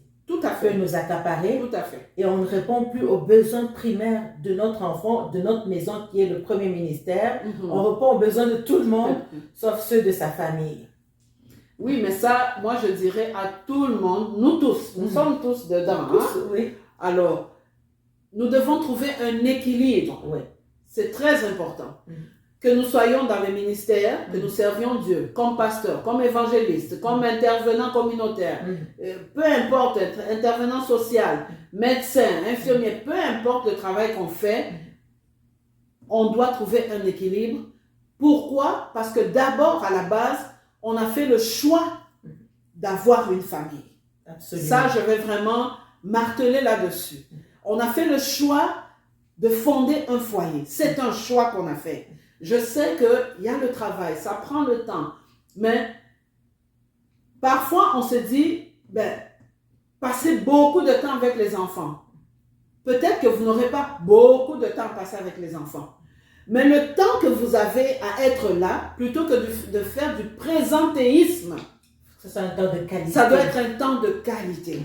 Même si c'est 3 heures, mais que ça soit 3 heures de qualité, où vous passez du temps avec vos enfants, vous leur montrez de l'amour, vous leur montrez de l'affection, vous leur montrez qu'ils comptent pour vous, vous leur montrez combien ils sont merveilleux, combien ils sont intelligents, combien ils sont beaux, combien vous faites même des jeux de société. Il y a une personne qui a fait passer sur les médias sociaux dernièrement, les anciens jeux qu'on faisait dans les familles, papa et maman tiennent la mère ou sautent à la corde et puis les enfants applaudissent, ou papa et maman ils font les jeux, on tire du côté des papas, du côté des mamans, qui va gagner. Ouais, c'est des choses qui n'existent plus à cause des androïdes et tout ça. On peut les créer. On peut toujours les créer. Oui, on peut les créer dans la cour de ta maison. Tu peux créer créer des jeux comme ça. Même si les enfants sont tout petits, on fait bon, ok, là on va faire le jeu de force. Papa, l'équipe de papa, l'équipe de maman. On fait semblant de se tirailler. Ça crée des ambiances qui sont vraiment différentes. Et on casse aussi un peu le temps des enfants plutôt dans les androïdes, dans les tablettes, pour faire quelque chose de plus humain, de plus naturel. Donc c'est vraiment important d'être le modèle. L'enfant a besoin que vous soyez un modèle pour lui ou pour elle. Soyez présent. Ne faites pas du présentéisme. Ne faites pas du présentéisme. Soyez impliqués dans la vie psycho-affective et sociale de votre enfant. C'est très important. Donc, et là, l'adolescent a besoin de partager un langage commun avec les autres jeunes du même âge. Ça, c'est le besoin de l'adolescent. Oui. On s'adapte. On apprend aussi leur langage pour comprendre. Bon, vous savez, moi, je dis toujours à mon fils, quand tu m'envoies un texto, écris-moi en français. En français. Et j'ai constaté aussi qu'il y a beaucoup d'adultes maintenant qui m'écrivent comme des petits jeunes. C'est ça, on se met à jour. S'il vous plaît, si tu veux comprendre ton adolescent, mets-toi à jour. Alors là, je me dis, bon, je pensais que c'était juste les ados, mais je réalise que les adultes aussi ont emboîté les pas. Donc, voilà, c'est ça. Donc, comprendre le langage commun que votre ado veut avoir avec les autres. Donc, la période de l'adolescence, c'est une période aussi où l'adolescent a besoin de s'opposer à l'autorité. Ouais. Mais de façon saine. De façon saine. Oui, il s'oppose à l'autorité, pas dans le sens nécessairement impoli. Mais parfois, il ne le fait pas toujours de la bonne manière parce qu'il n'a pas les bonnes paroles pour le dire. Voilà, il n'a pas les mots pour le dire. C'est ça, mais c'est à nous d'encadrer l'opposition aussi. De dire, on comprend que là, tu n'es pas content, que tu n'es pas d'accord, mais voilà, il existe des règles ici chez nous. Est-ce qu'on peut dire que Dieu nous forme aussi au travers de nos adolescents? Tout à fait, nous sommes dans une école toute la vie. Jusqu'à notre mort avec nos enfants. Exactement. Nous sommes à l'école de la patience, à l'école de l'amour inconditionnel, à l'école comme Dieu le fait avec nous. Hein. On fait des erreurs, mais il nous aime quand même. Exactement. On tombe, on se relève, on marche, mais ça n'empêche pas Dieu de continuer à nous aimer. Ça, c'est important aussi. Nous devons continuer à aimer nos enfants parce que nous représentons à quelque part l'amour de Dieu et Dieu dans leur vie. Et je vais juste faire une parenthèse avec ça par rapport aux promesses. Aux promesses. Les parents, ne soyez pas fâchés contre moi. Hein. Vas-y, dis-nous. Vous savez que je m'adresse ici aux parents chrétiens. Vous savez que quand nous promettons des choses à nos enfants et que nous ne les faisons pas, cela les amène ou peut les amener à douter de la fidélité de Dieu dans leur vie. Effectivement. Donc, quand nous disons à nos enfants, je vais faire ça pour toi, faisons-le. Si vous n'avez pas les moyens tout de suite, soyez sincère avec l'enfant. Dites à l'enfant, ah, il s'est passé ça, je n'ai pas pu, mais je vais le faire. Je vais le faire. Attends, je vais le faire. Mais il ne faut pas, après, quand l'enfant vient dire, mais papa, maman, vous m'avez dit, ah, toi aussi, quitte là-bas. Non, les amis, excusez-vous auprès de l'enfant. On va parler plus tard du pardon avec les enfants. Dites à l'enfant, en tout cas, on n'a pas pu, ou on ne pourra pas maintenant, on va le faire. Sois patient, on va le faire. Mais faites-le. Absolument. Entendez-le. Très important.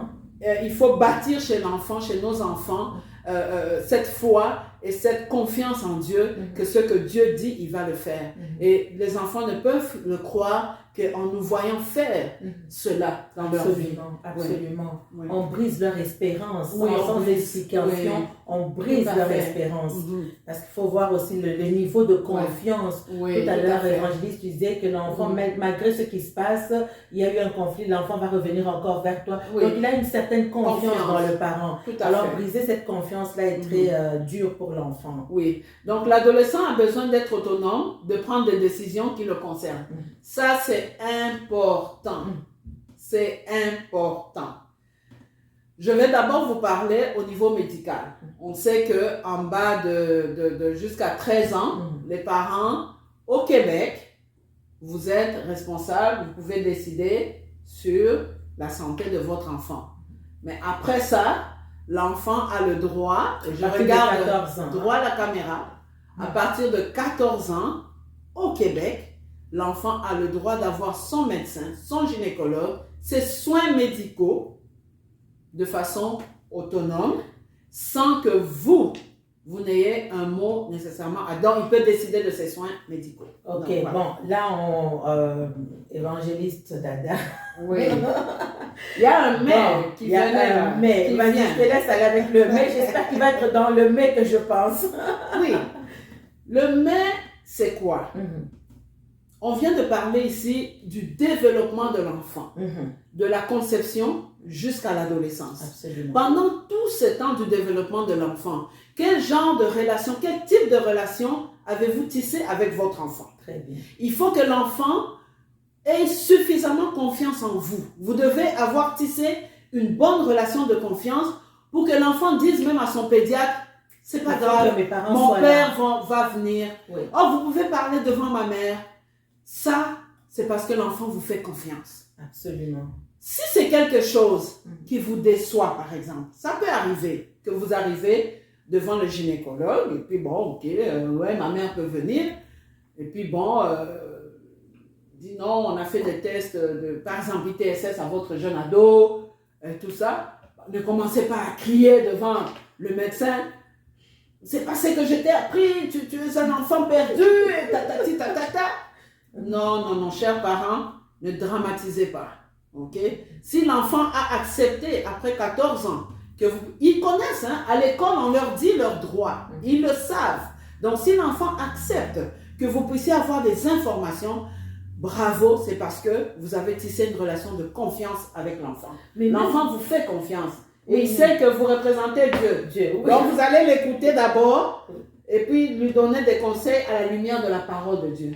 Mais quand même, néanmoins, ok, c'est correct. Oui. Néanmoins, j'aime le point que tu apportes, hein, rendu chez le médecin, l'enfant a suffisamment confiance en vous pour dire mes parents vont venir, de toute façon, je n'ai rien à cacher. Vous pouvez dire. Il n'y a pas de problème. Oui.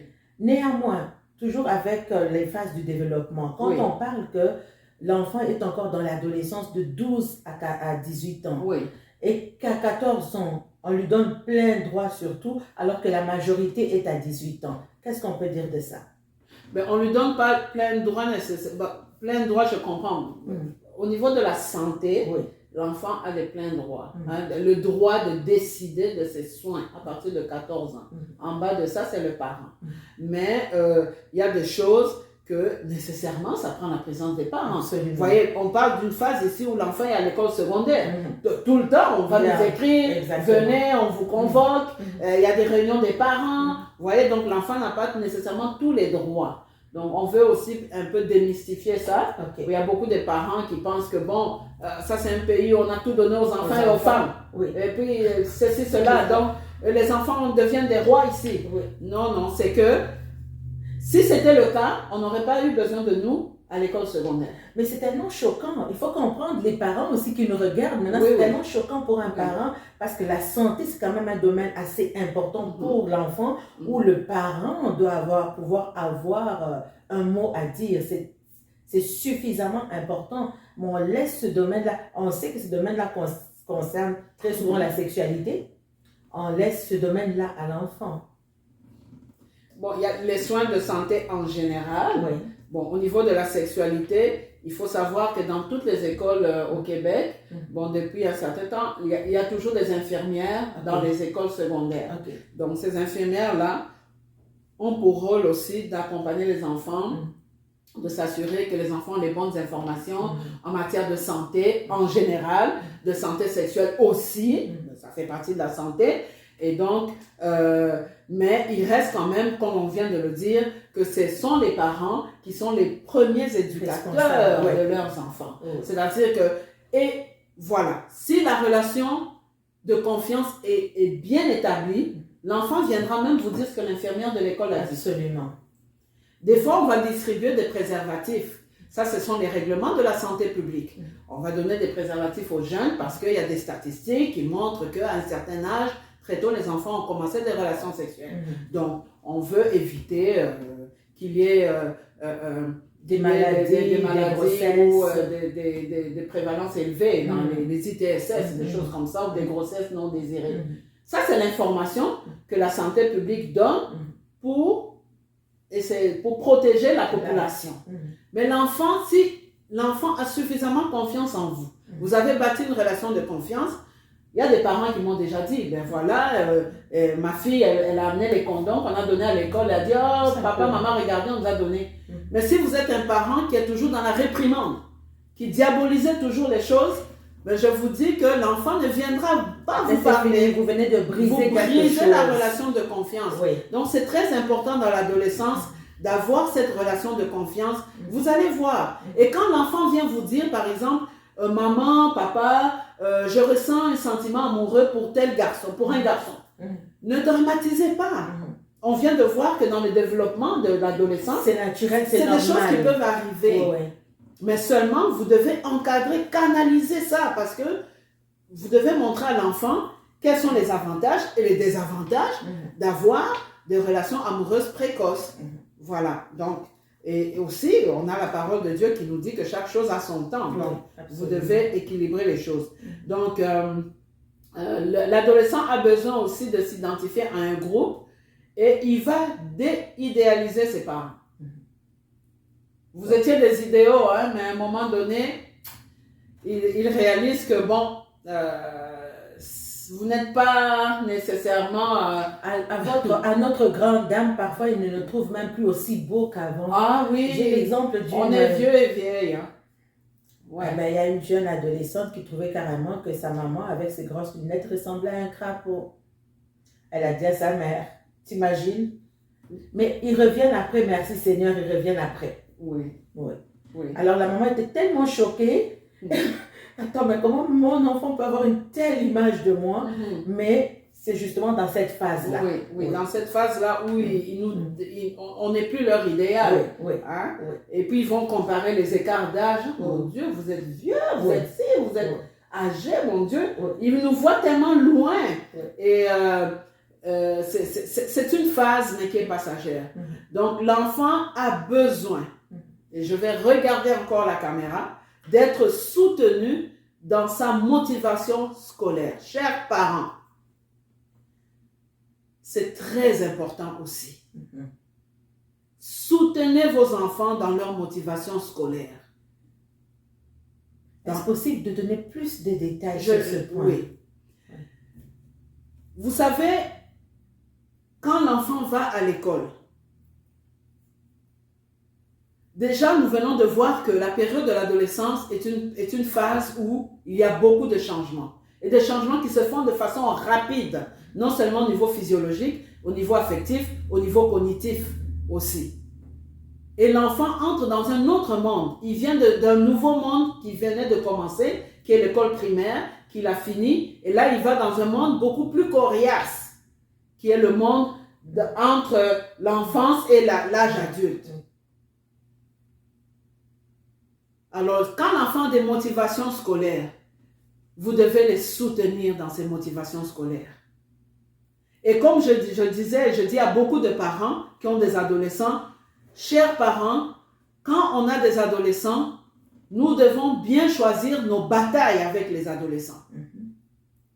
Pour les parents de religion chrétienne, choisissez vos batailles. L'adolescent, entre sa relation avec Dieu, sa performance scolaire et ses cheveux qui sont coiffés d'une manière que vous n'aimez pas. Il faut choisir sa bataille. Qu'est-ce qui est plus important pour l'enfant? C'est sa performance scolaire, sa relation avec Dieu, par exemple. Encourager l'enfant dans sa motivation scolaire, ce n'est pas de choisir ce que l'enfant doit faire dans sa vie à sa place. Je regarde la caméra et je le dis. Très souvent, il y a certains parents qui veulent réaliser le rêve qu'ils n'ont pas pu réaliser pour leur propre vie à travers leur enfant. On oblige les enfants à faire certains programmes scolaires. Ah non, tu dois aller faire les maths fortes parce qu'au cégep, je veux que tu fasses ceci, parce qu'à l'université, tu dois être avocat, tu dois être médecin, tu dois être ingénieur, tu dois être ceci, tu dois être cela. Ça fait des enfants malheureux. Ça fait des enfants malheureux, frustrés, et ça fait aussi des enfants qui peuvent décrocher parce qu'ils ne sont pas intéressés à ce programme. Ou des enfants qui vont dire, ok, je vais le faire pour mes parents, tiens, voici votre diplôme, et il va faire autre chose, ce qu'il a toujours voulu faire. Quelle perte de temps. Et c'est une perte de temps. Donc, soutenez l'enfant dans sa motivation scolaire. Allez aux réunions des parents, s'il vous plaît, cher papa, chère maman. On vous envoie des lettres de convocation. Regardez les lettres. Je sais qu'il y a des parents qui peuvent avoir des problèmes de littératie, des parents qui ne comprennent pas nécessairement bien le français et tout. Faites-vous accompagner de quelqu'un de confiance, soit dans la famille ou dans la communauté, qui peut vous aider à traduire, mais soyez présents.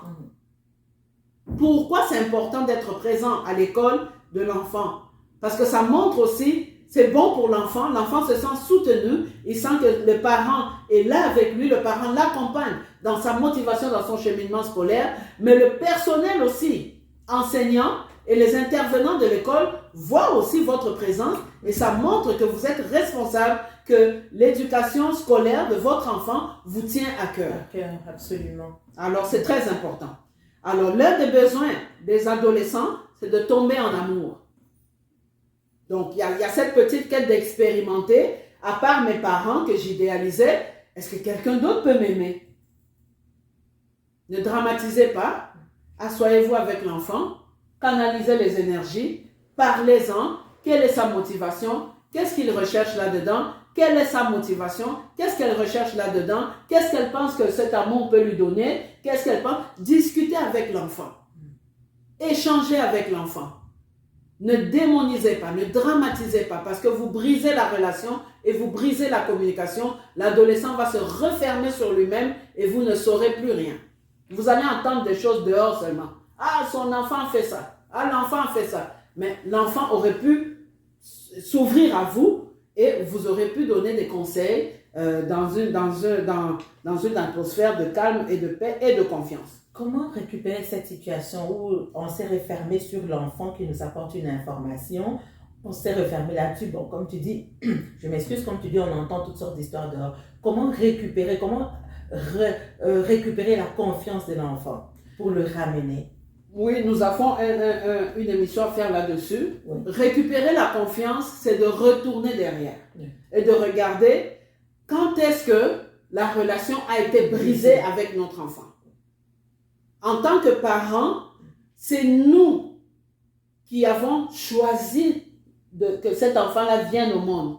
C'est nous qui avons choisi de fonder une famille. C'est nous qui avons choisi d'adopter des enfants ou de faire des familles recomposées. C'est nous qui l'avons choisi. Les enfants ne nous ont pas demandé, oui, sois avec mon père. Ils n'ont rien demandé. Alors, nous devons être conscients de ça. Il faut d'abord, c'est très important de demander pardon à son enfant. Parce que quand l'enfant s'est coupé de nous dans la communication, c'est parce qu'il a été blessé quelque part, ou il a senti que nous étions fermés et que nous étions plus dans la réprimande et non dans l'écoute. On parle des biens des enfants. On n'est pas en train de dire que l'enfant, il doit dominer sur les parents. Bientôt, nous allons parler de la discipline. Hein? C'est parce que, à quelque part, il y a la discipline à faire. Exactement. Mais c'est ça. Donc, repartir sur de nouvelles bases. Appeler son enfant, s'asseoir, reconnaître là où on a failli en tant que parent, demander pardon sincèrement à son enfant et repartir sur de nouvelles bases. Et établir une relation de confiance avec l'enfant, c'est de dire à l'enfant dès le départ, tu vas me parler de tes choses et sache que je ne vais pas te juger. Je ne suis pas là pour te juger. Moi, je t'aime. Ça, c'est important aussi. Hein. Il y a tellement, vous voyez, il y a tellement de points importants à mettre en place. Ça veut dire que les enfants, dans ce parcours d'adolescence, ils peuvent commettre des erreurs. Tout à fait. Et dans ces erreurs, c'est toujours de rassurer l'enfant, je ne te juge pas. Voilà. Mais lui donner une porte de sortie, lui donner une solution, lui apporter, être un solutionneur. Voilà. Oui. Donc, c'est très important de ne pas le juger. L'enfant peut s'ouvrir à vous et dire, oh, papa, maman, ce qui est arrivé hier à l'école, c'est que les amis fumaient un petit joint et moi, j'ai goûté.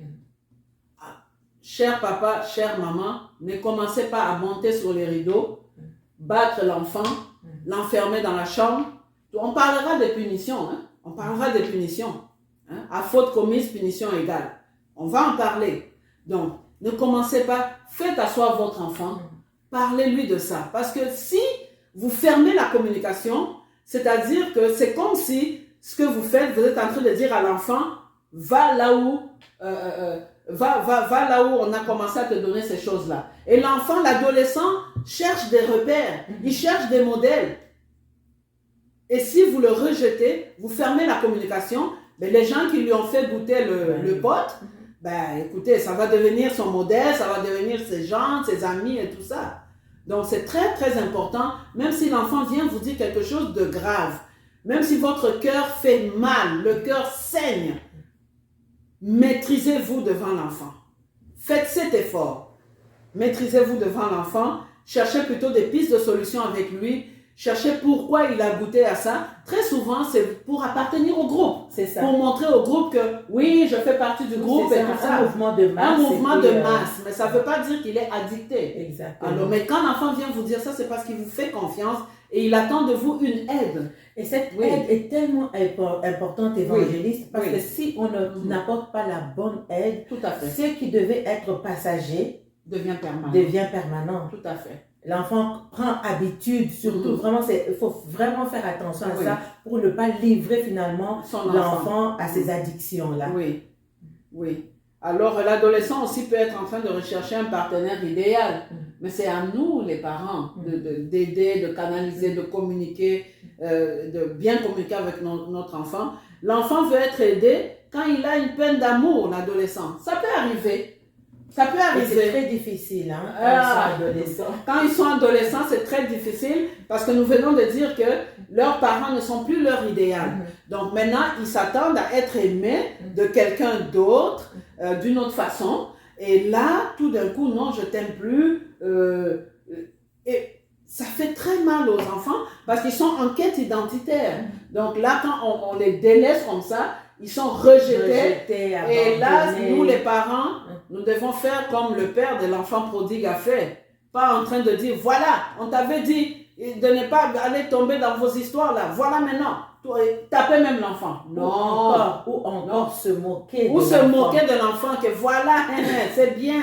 C'est bien. Vous les enfants d'ici, vous n'écoutez pas. Non, cher papa, chère maman. Prenez votre enfant dans vos bras. Prenez-le dans vos bras, laissez-le pleurer, sortir ses émotions. Il est en peine là, il est en peine, c'est sérieux, c'est vrai. Donc prenez-le dans vos bras, consolez-le, fortifiez-le, laissez tomber la poussière, laissez passer cet instant. Et après un jour, 2 jours, quelques jours, là vous reprenez l'enfant, vous vous asseyez avec lui dans une communication paisible, dans l'amour, dans la paix. On fait une rétroaction sur la situation qui s'est passée. On parle avec l'enfant, on va savoir pourquoi, on fait comprendre à l'enfant. La Bible dit que chaque chose a son temps. Voilà maintenant, tu dois attendre. Voilà maintenant, on apporte des arguments à l'enfant qui démontrent que voilà, c'est pas le moment de tomber en amour parce que tu viens de vivre une expérience qui est très difficile. Vous voyez, donc c'est un peu dans ce sens-là. Donc l'adolescent, finalement, il a besoin d'imaginer et de réfléchir. Donc, il faut lui donner cet espace-là. On n'a pas toujours à décider pour lui. Comme on a dit au début, parfois le détachement est difficile. Hein? Mais lui, il est entre l'enfance et l'âge adulte. Et nous, on est entre notre bébé et l'adulte qui arrive. Donc, autant les parents aussi doivent faire ce deuil-là de, ok, il peut faire des choses, il y a certaines choses qu'il peut faire par lui-même, qu'elle peut faire par elle-même, donc de laisser cet espace-là. En fait, vous savez, cher papa, chère maman, si votre enfant sait que vous avez confiance en lui ou en elle, l'enfant sait que papa et maman attendent des choses de moi, ils m'aiment, ils ont confiance en moi, je vous dis que l'enfant ne va pas vous décevoir. C'est ça. Les petites erreurs ne manqueront pas, mais il ne va pas vous décevoir. Il va garder vraiment la ligne parce que vous aurez créé une relation de confiance. Même s'il fait une erreur, c'est des choses qui arrivent. Donc, nous, on doit juste le prendre dans nos bras, la prendre dans nos bras, la consoler, la fortifier et faire une rétroaction. Donc, revenir sur la situation après, mais pas dans le jugement, pas dans les critiques, pas dans les moqueries. Hein? Il y a quelque chose que j'aime bien, évangéliste de la parole de Dieu, qui dit que Jésus, parlant de ses brebis, il dit que tout ce que le Père lui a donné, il n'en a perdu aucune. C'est-à-dire que même si ces brebis-là étaient en situation de se perdre ou qu'elles s'étaient perdues, il a eu la capacité de les ramener à la raison, de les ramener dans la bergerie, avoir la capacité de récupérer la situation, parce que le but, c'est le salut finalement. Tout à fait. C'est comme l'enfant prodigue. On a vu comment son père a fait. Il l'a récupéré. Il l'a récupéré. Il a juste dit, écoute, mon fils, viens. Et puis, on a fait une grande fête. Il l'a rétabli dans son statut. Il l'a rétabli dans son statut. Il ne l'a pas traité moins que les autres. Et il savait tout ce que l'enfant avait fait. Mais il a rétabli l'enfant dans sa position. C'est ce que Dieu fait avec nous. Quand nous péchons, nous tombons, nous nous relevons, le Seigneur nous rétablit dans notre position. Faisons la même chose avec nos enfants. Nos enfants peuvent faire des erreurs. Ce sont des humains. Ce sont des adolescents. Ils sont en crise identitaire. Hein? Ils se posent la question, mais qui suis-je? D'où est-ce que je viens? Où je vais? Ça, c'est la période de l'adolescence. Mais nous devons les aider. Nous devons les encadrer. Nous devons les accompagner dans cette période jusqu'à l'âge adulte. Absolument. C'est ça. Alors, est-ce que... Bon, on a parlé des besoins, de plusieurs besoins fondamentaux de l'enfant. Oui. Et il y a un besoin qu'on voudrait également étaler. L'enfant a le besoin du salut. Parce que cet enfant qui naît, c'est un enfant qui naît corps, qui naît âme et qui naît esprit. Donc, il a également besoin du salut. Tout à fait. Alors, est-ce qu'on peut en parler? Oui. En tant que chrétiens, des familles chrétiennes et tout ça, nous sommes chrétiens, nous adhérons à une communauté ecclésiastique, une église. Nous devons savoir, et à différents degrés, qu'on soit pasteur, qu'on soit évangéliste, qu'on soit diacre, qu'on soit prophète, prophétesse, peu importe, à différents degrés, nous devons savoir que les enfants ont aussi besoin du salut. Absolument. Que les enfants ont aussi cette étape-là à passer, à traverser pour atteindre aussi le salut. Absolument. Les enfants ont aussi cet enseignement à suivre. Comme les autres brebis de l'église, comme on l'a dit, comme les autres membres de l'église, ils ont aussi cette étape-là à suivre, à comprendre pourquoi ils doivent être sauvés. Absolument. Hein? Absolument. Là, je lance un peu un peu aussi à tous ceux qui servent Dieu, qu'on soit des pasteurs, des évangélistes, des prophètes et tout ça, que nos enfants ont aussi besoin de Dieu. Et nous devons parler de Dieu à nos enfants. Parce que très souvent, nous prenons pour acquis que parce depuis qu'ils sont bébés, on les traîne avec nous à l'église, ils ont compris. Donc tout est beau. Ils ont compris. Non, cher papa, chère maman. Même si on n'a pas de responsabilité dans l'église nécessairement, mais on va dans une église, on est chrétien, on a donné sa vie au Seigneur, c'est de comprendre que notre enfant a besoin du salut comme les autres. Et de prendre le temps, la patience qu'on met sur les autres enfants, sur les autres jeunes de l'église, la même patience, on va la mettre aussi sur nos enfants. Leur laisser le temps de comprendre c'est quoi. Leur laisser le temps, leur donner le temps de réfléchir sur la décision à prendre de recevoir Jésus-Christ dans leur vie comme Seigneur et Sauveur. Notre travail à nous, c'est de leur parler du Seigneur. De leur parler comme on parlerait à n'importe qui. On évangélise aussi nos enfants. C'est important pour les parents chrétiens de comprendre cela et de prendre patience par rapport à ça. Effectivement, nos enfants ont besoin, c'est un besoin fondamental, c'est un besoin qui les amènera dans l'éternité avec Dieu. Ils ont besoin, et ça très très tôt, depuis l'enfance, vers déjà 2 ans, 3 ans. D'ailleurs, la Bible elle-même nous dit même que les enfants à la mamelle vont louer, adorer Dieu. Donc, dès la mamelle, on parle à leur esprit, on leur parle dès 2 ans, 3 ans, on peut leur parler de l'amour du Seigneur, tu aimeras ton prochain comme toi-même, on les enseigne, on les instruit pas seulement les mathématiques ou le français, on les instruit par rapport à la parole de Dieu, parce que la Bible dit, enseigne ton enfant afin que quand il sera grand, qu'il ne s'en détourne pas. Ça ne veut pas dire qu'il ne fera pas d'erreur. C'est ça. Mais il ne va pas se détourner, il va rester dans la parole. Exactement. Et les fondements, nous les posons dès le bas âge déjà. Et c'est une semence qui va porter jusque dans l'éternité. Merci beaucoup, évangéliste Dada.